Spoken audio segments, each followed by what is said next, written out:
சொன்னேன்னு சொல்லிட்டு அப்புறமா சொல்றேன் நான். ஓகேங்களா? மீன ராசி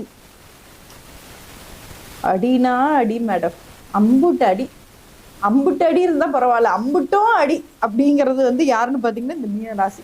போனாண்டே சொன்னாங்க. ஸோ எப்படி இருந்தது மீன ராசிக்காரங்க வந்து இப்போ நம்ம கொஞ்சம் டைம் வந்து மீன ராசிக்கு மட்டும் எடுத்துப்போம். ஏன்னா ரொம்ப பாவங்க, உண்மையாவே பாவங்க. ஸோ மீன ராசிக்கு மட்டும் கொஞ்சம் டைம் எடுத்துப்போம் நம்ம. சரிங்களா? மீன ராசிக்காரர்கள் இந்த ஆண்டு உங்களுக்கு எப்படி இருந்தது? உங்களோட கருத்துக்கள் ஓகே, குட்டு, ஃபஸ்ட், இந்த மாதிரி ஒரு கேட்டகரியில வந்து நீங்க சொல்லுங்க. மீன ராசிக்காரர்கள் குட்டா இருந்ததா, ஓகேவா, அல்லது ஃபஸ்டா? இந்த மூணுத்துல என்ன அப்படிங்கிறது மீன ராசிக்காரர்கள் பாக்குறீங்கன்னா சொல்லுங்க. எதற்காக அப்படின்னா உங்களுக்காக தான் நான் கேட்கிறேன். நீங்க சொல்றதும் சொல்லாததும் உங்களோட விருப்பம். கிருத்திக் ஃபர்ஸ்ட்னு அனுப்பிச்சிருக்காங்க, சிந்துஜா ஃபர்ஸ்ட்னு அனுப்பிச்சிருக்காங்க.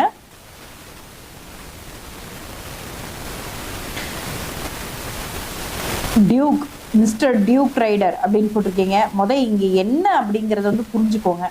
பேட் ஒருத்தவங்க பேகடு, குழந்தை ஓகே அப்படின்னு அனுப்பிச்சிருக்காங்க. சரி, ஓகே. இப்போ இந்த ஃபர்ஸ்ட் ஃபார் மை சன் அப்படின்னு போட்டிருக்காங்க. நான் போன ஆண்டு சொன்னேன் நிறைய பேர் மீனராசி அப்படி இப்படின்னாங்க. பட் ஆனால் நான் சொன்னேன் ரொம்ப கேர்ஃபுல்லாக இருக்கணும் உங்கள் மீனராசி அப்படின்னு சொன்னேன். இங்கே பாருங்க, ஒரு 10 மெசேஜ் வந்தாலுமே அந்த 10ல் 9 பேர் வந்து ஃபஸ்ட்டுன்னு தான் சொல்லியிருக்காங்க. குட்டுன்னு யாருமே சொல்லலை. வெரி பேட், ஃபஸ்ட்டு, ரொம்ப ஃபஸ்ட்டு, இப்படி தான் சொல்கிறாங்க. இது வந்து கோச்சார ரீதியாக நம்ம சொல்கிறோமா? எதுக்கு வந்து நீங்கள் வந்து இன்னும் கஷ்டப்படணும், உங்களை வந்து மனசளவில் வந்து ரொம்ப வீக் பண்ணணும்னு சொல்கிறீங்க? அந்த ஸ்தலத்தோடு நான் சொல்கிறேன். அப்போ இந்த மீன ராசிக்காரர்கள் இந்த ஸ்தலம் வந்து போகும்போது நிச்சயமாக வாழ்க்கையில் மாற்றம். நம்ம வீட்டிலேயே நம்ம குடும்பத்திலேயே ஒருத்தர் வந்து இப்போ 4 பேர் இருக்காங்கன்னா ஒருத்தர் சம்பாதிக்கிறீங்கன்னு சொல்லிட்டு நீங்கள் நினைக்க வேண்டாம். ஒருத்தர் யார் நலிஞ்சிருக்காங்களோ அந்த கடமையை வந்து குடும்பத்தில் ஒருத்தருக்கு கடவுள் கொடுத்துருக்காரு. அப்போ நீங்கள் வந்து பெருமையோடு என்ன பண்ணணும்னா, அண்ணனோ தம்பியோ அக்காவோ தங்கச்சியோ யாரெல்லாம் நலிஞ்சிருக்காங்க உங்களால முடிஞ்சது உதவுங்க. நிச்சயமா வந்து நீங்க வந்து தோத்து போகவே மாட்டீங்க. ஓகேங்களா? சோ தயவு செய்து மீன ராசிக்காரர்கள் வந்து ஒரு விஷயத்த வந்து புரிஞ்சுக்கோங்க. இந்த ஆண்டு வந்து கொஞ்சம் போன ஆண்டு உண்மையாவே ரொம்ப மோசங்க மீன ராசிக்காரங்களுக்கு. எப்படி எதுக்கு மோசம்னு சொல்றேன்னா, சனி வந்ததுனால மட்டும் கிடையாது. சனியோட சொந்த வீடு வந்து பாத்தீங்கன்னா மகரம் அண்ட் கும்பம்ங்க. அப்ப இந்த 5 வருஷம் என்ன பண்ணிட்டாருன்னா சொந்த வீட்டுல கொஞ்சம் கம்ஃபர்ட்டா உட்காந்துட்டாரு சனி பகவான். இப்ப தனுசு, இந்த தனுசுங்கிறது வந்து பாத்தீங்கன்னா காலபுருஷனோட 12ஆம் இடமும் தனுசு தான். அண்ட் வந்து சனி வந்து இந்த சொந்த வீட்டுல இருந்து வெளியே வர்றது வந்து பாத்தீங்கன்னா நிச்சயமா இந்த குரு வீட்டுக்கு வரும்போது யாரெல்லாம் வந்து பாத்தீங்கன்னா மீன ராசிக்காரர்கள் வந்து தப்பா நினைக்க வேண்டாம். யாரெல்லாம் வந்து கொஞ்சம் தப்பு பண்ணியிருக்கீங்களோ அவங்களுக்குலாம் வந்து பெரிய லெவல்ல வந்து பாத்தீங்கன்னா தண்டனை கிடைச்சிருக்கு. என்னடா நான் ஒண்ணுமே பண்ணல, நான் நல்லதுதான் நினைச்சேன், நான் நல்லதான் பண்ணியிருக்கேன், நானுமே கஷ்டப்படுறேன் அப்படின்னு சொல்றீங்கன்னா நீங்களோ உங்களோட பரம்பரை எனி தப்பு யாரா இருந்தாலும்ங்க, நீங்க தனுசோ மீனமோ கும்பமோ அல்லது எதுவா வேணா இருந்துட்டு போங்க. ஆனா யாரெல்லாம் தப்பு தண்டனை அனுபவிக்கிறாங்களோ, நான் ஒண்ணுமே பண்ணல ஆனா தண்டனை அனுபவிக்கிறேன்னு சொல்றவங்க எல்லாருமே ஏதோ ஒரு வகையில உங்களோட தாய் தந்தையரோ அல்லது உங்களோட முன்னோர்களோ அல்லது உங்களோட ப்ரீவியஸ் பர்த்ல ஏதோ ஒரு தப்பு நடந்திருக்குன்றத வந்து புரிஞ்சுக்கோங்க. ஓகே, நான் தப்பு பண்ணிட்டேன், நடந்துருச்சு. நம்ம திருப்பி வந்து டைம் மிஷின்ல போயிட்டு பின்னாடி போயிட்டு அதை வந்து மாற்ற முடியாது. சரி, ஓகே, நான் தப்பு பண்ணிட்டேன், அக்செப்ட் பண்ணிக்கிறேன், அக்செப்ட் த பெயின். அந்த ரூல்குள்ள வந்துருங்க. இதை வந்து நான் தான் பண்ணியிருக்கேன், தெரிஞ்சோ தெரியாமலோ நான் யாருக்கும் தப்பு பண்ணியிருக்கேன், மன்னிச்சிடு இறைவா.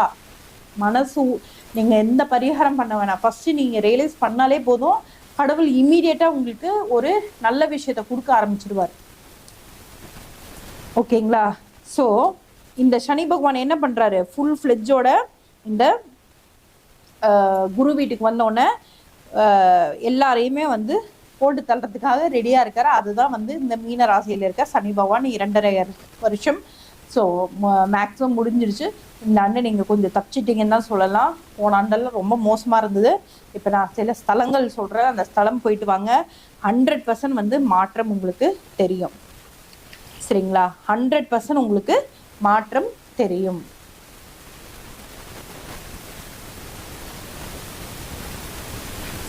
காஃபி குடிக்கலன்னா கொஞ்சம் தொண்டை போயிடும். ஏன்னா அடுத்து வந்து நம்மளுக்கு வந்து இதுவே டைம் ஆயிடுச்சு. நம்மளுக்கு வந்து திதியோட லைவ் வேற இருக்கு. ஸோ ஒரு காஃபி குடிச்சுக்கிறேன். அதுக்குள்ளே நீங்கள் வந்து லேசி ஆகாமல் கொஞ்சம் லைக்கை மட்டும் போட்டுருங்க. ஸோ மீன ராசிக்காரர்கள் போன ஆண்டை விட இந்த ஆண்டு பெட்டராக இருக்கும், கவலைப்பட வேண்டாம். மெடிக்கல் எக்ஸ்பென்ஸ் பண்ணியிருப்பீங்க, தேவையில்லாத வண்டியை வந்து போய் ஆக்சிடென்ட் பண்ணி வண்டிக்கு வந்து விபத்துக்காக வந்து பார்த்திங்கன்னா ஏதாவது காப்பீடு எதாவது போடாமல் நீங்களே ஃபுல்லாக செலவு பண்ண வேண்டியது வரும்.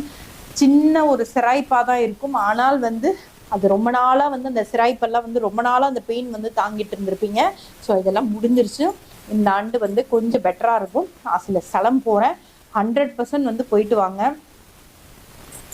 ஃபஸ்ட்டு இந்த ஆண்டு மாதத்துக்கு ஒரு சித்தர் வழிபாடாச்சும், மீன ராசியில் இருக்கும் நபர்கள் வந்து மாதத்துக்கு ஒரு சித்தர் வழிபாடாச்சும் போயிடுங்க. வேலை செய்கிறீங்களா, சம்பளம் வாங்குறீங்களா, வந்து அந்த காசை ஒரு ரூபாவாச்சும் ஒரு மஞ்சள் துணியில் முடிச்சு வச்சு சித்தர்கிட்ட போயிட்டு வழிபாடு பண்ணிட்டு வாங்க. அப்படி என்னால் போக முடியலன்னா ஒரு ஃபோட்டோ வச்சு விளக்கு வைங்க, வீட்டில் விளக்கு வச்சு சித்தர் வழிபாடு பண்ணுங்க, அதுவே போதுமானது.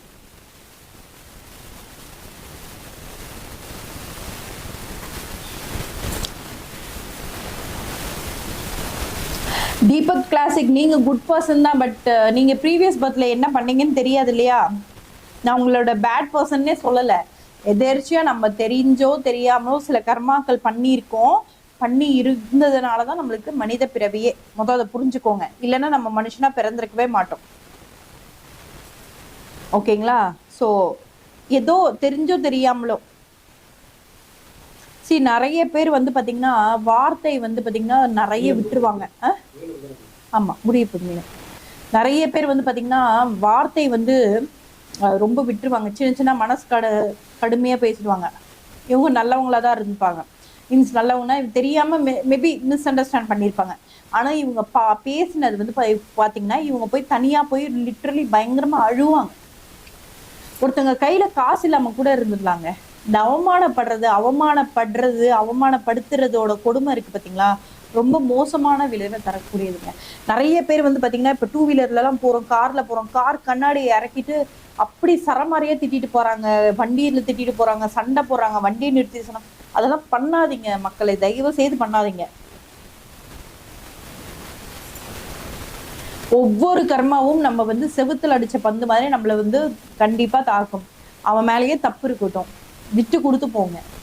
ஏதோ ஒரு விஷயம் நடக்கிறதுக்கு தான் உங்களை வந்து கடவுள் வந்து சிக்க வைக்கிறாரு. ஸோ அந்த விஷயத்த வந்து புரிஞ்சுக்கோங்க, விட்டு கொடுத்து போயிடுங்க. அவன் மேலேயே தப்பு இருக்கட்டும், அவன் 2 வீலர்ல போறான், அவன் என்ன ஒரு இதுல போறானோ என்னவோ, விட்டுருங்க. நீங்க பாட்டு உங்க வழியை பாருங்க. நிறைகுடம் ததும்பாது.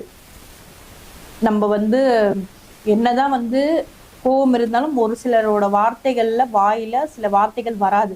அந்த மாதிரி உங்களை வந்து மோல்டு பண்ணிக்கோங்க, பில்டு பண்ணிக்கோங்க, காமா இருங்க. நான் அதுக்கு தான் இந்த 3 விஷயம் சொல்லியிருக்கேன், மெடிடேஷன், ஃபுட்டு அண்ட் வந்து எக்ஸசைஸ். இந்த 3 வந்து 100% கடைபிடிங்க எல்லாருமே.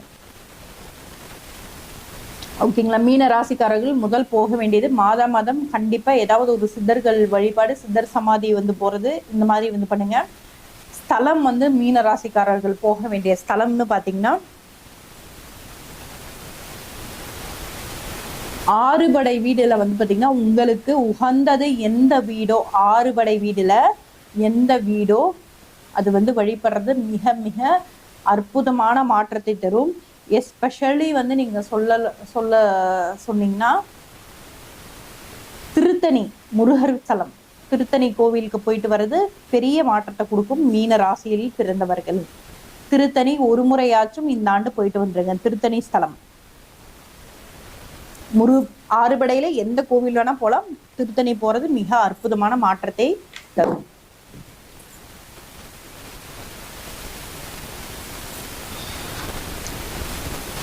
ஓகே, எல்லாரும் ஒரு 300 லைக்ஸ் வாங்க. நம்ம அடுத்தது வந்து திதி. இதை ஆஃப் பண்ணிடுமா?